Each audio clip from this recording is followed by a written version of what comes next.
Magandang araw naman sa atin ngayon mga pintados. Bali, ang video na ipapakita ko sa inyo ngayon ay nagtimpla tayo ng creamy white. So, ito yung color o kulay ng creamy white natin. Bali, ginamit natin dito na pintura mga kapintados. Unang-una, puti. Ito yung ginamit natin. Gloss latex white at saka tinting color na rosina.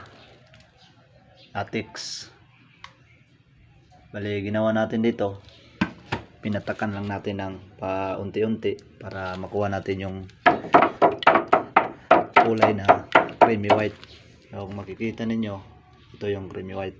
Ito lang yung hinalo natin, puti, at saka pinatakan natin ng konting rosina. Bali, dyan natin i-apply yung tinimpla natin kulay sa labas ng bahay, dito at saka doon sa kabila. Ito yung kasi yung gusto ng mayari, creamy white. Ginawa natin, tayo lang yung nagtimpla kasi mas makakatipid kasi yung mayari kapag tayo lang yung nagtimpla. Kung kaya din natin timplahin na lang natin, pero kung hindi natin kaya ay pa-ready-mix na natin kasi mahirap yung nagmamagaling tapos hindi kaya, mapapahiya tayo. So ito yan na yung creamy white natin, impla natin. Puti tsaka rosina lang yung gamit.